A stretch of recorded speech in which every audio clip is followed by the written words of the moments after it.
Welcome back to the CRP. I am Miguel Iterati, and I am joined by our MMA analyst, Devin Miller, for the weekend of March 30th. And we're going to go into our Prospect of the Week segment here. Devin, we've selected in the light heavyweight division, Kennedy Nzechukwu from the Dana White Contender Series, lists a 6-0 MMA record. He's making his UFC debut this weekend against veteran Paul Craig. Nzechukwu, checking in, 26 years old, out of Nigeria, which has become kind of a hotbed recently, and in recent years in MMA, and a physical specimen, 6'6", and an incredible reach. Why don't you give us some more information on his chances? Well, the first thing that sticks out with this guy is that we're all going to have to really practice learning this man's last name, Kennedy Nzechukwu. It's really a tongue twister, hard to say, but he's added into the new line of Nigerian talent that's been popping up over the past couple of years inside the UFC. We got notable names like Israel Adesanya, who technically is fighting out of New Zealand, but was a New Zealand immigrant who originated from Nigeria. He was Nigerian born. And then obviously the new welterweight champion, the Nigerian Nightmare, Kamaru Usman. And now we have a new Nigerian in Kennedy Nzechukwu. And, as you mentioned, 6'6", 83-inch reach, so he's got a longer reach than John Jones. He's only 26 years old. Has a current 6-0 pro record.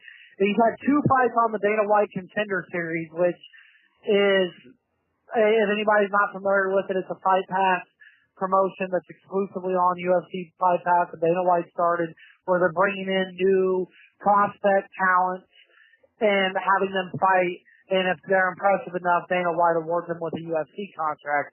Well, he had one fight back in August 2017 against Anton Bergen, and he won that fight by split decision. It was a very close fight. He actually got dropped twice from this fight, got taken down, looked really green, had a lot of holes in his game. His wrestling wasn't very good. He didn't seem to have much of a killer instinct in it. Came back, they brought him back though in last August in 2018, so about a year later, he fights Dennis Bryant again on the Contender Series. And this time he gets a first round stoppage, drops Dennis Bryant with a head kick, and finishes him off. It's clear that he has a lot of good talent, he moves really well for somebody that tall. He's pretty fluid with his striking. You would think that somebody that big would have a little bit more power and snap behind his shots, but that seems to still be developing. He seems a little soft, a little too nice, because he's got all the physical features there. So, and he's got a pretty tough fight this weekend against Paul Craig, who hasn't had the best UFC tenure so far, but he's 2-3 inside the octagon. He's got an overall 10-3 record, and he's a very tall man too, 6'4", but he's going to be struggling on the reach department. He's got a 7-inch reach disadvantage compared to Nzechukwu.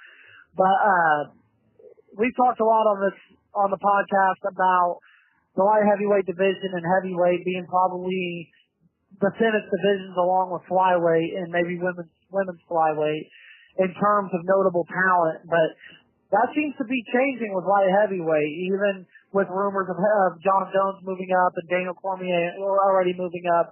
We've gotten young Dominic Reyes, who's bursted into the top 5 with a 4-0 UFC record, and you've got obviously Johnny Walker making a lot of noise, and now you're going to add Kennedy Nzechukwu, another 26-year-old young undefeated talent. So I think that he'll win this weekend, and I think that I'm hoping that he grooms and develops into another solid prospect for a division that needs young talent. And that's going to be the key with him. I want to give you credit here, because our previous prospects of the week have been fighters that are, a little closer to the doorstep, They've already have UFC experience, and Nzechukwu does not. And we know a little bit more about Peter Yan and some of the other fighters that have earned this selection. So here we are really just looking at a situation where we're analyzing, potential. And this kid does have loads of potential. That's what is going to jump out at you. As you said, his opponent is a bigger 205-pounder. We've seen him in with some tough guys already and stuff, but I think you're going to see that he's big, that his reach and things like that are noticeable for this weight class. So when you're starting with things like that, he's already an anomaly on that end. And sometimes you need that because at the end of the day, there's also a tendency where everybody just starts to look alike and everybody starts to know the same techniques and stuff. So, you need that aspect of it. And the fact that, he's been sort of passive in fights, that's something that you really hope to overcome. I think that he will overcome, with a little bit more adversity and a little bit more competition. What I think that we've seen in his first two fights is that he does get by on athleticism. Not a shred of real technique or anything like that. He's getting by because, he's bigger and, faster and able to strike and get, like for example, the head kick and stuff. That was all good work, but at the same time, I don't see a lot of polish there. And with polish will come things like power and things like that. That would be the hope. Yeah, he's definitely got the physical attributes on his side. As you mentioned, kind of an anomaly in that category. He's going to have height and reach on about everybody. And you can tell he's a great athlete. He's in great shape. Like I said, he moves. I mean, he's very light on his feet. He's very fluent with his combinations too. It was just, for example, in his first contender fight, going into that third round, his opponent was just gassed and just dead, and was barely even able to stay standing, could barely even keep his hands up, and he just was not able to even land a solid shot. And he's going to have to correct that moving forward, because if he can't hurt a guy who's just completely gassed, he's going to really struggle with some of these the elite light heavyweights who are not going to gas out by the third round. And he's going to have to get a little bit more pop. And obviously you can't train natural talent. Natural power like somebody like a Johnny Walker or a Anthony Johnson possesses, or a Thiago Santos, for example.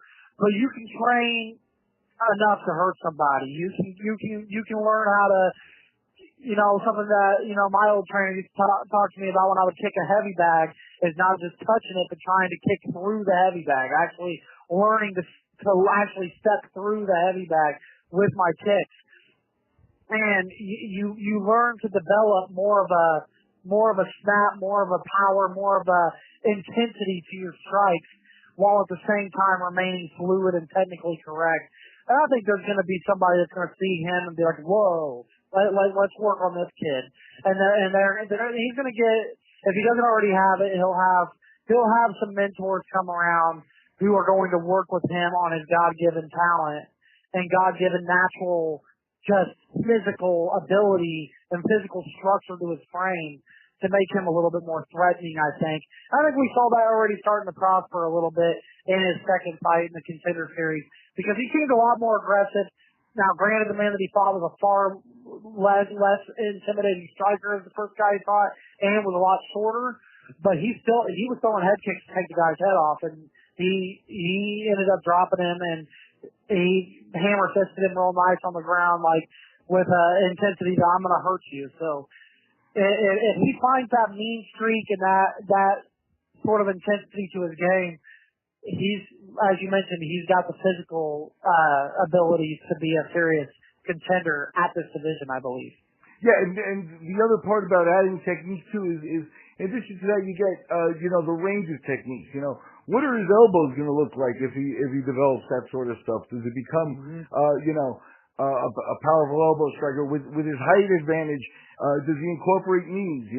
The plum, that sort of stuff. So yeah, I think he's definitely somebody we want to watch, even to the point in that unless things unravel really terrible, if he takes a loss this weekend based on a hard-fought fight where he just ran into a guy who was a little bit more ready, a little bit further advanced on the curve, I would still label Nzechukwu somebody to watch, but I don't expect it to go that way. We'll see. Hopefully he has a debut everybody remembers, but I think we'll be talking about him for a little while.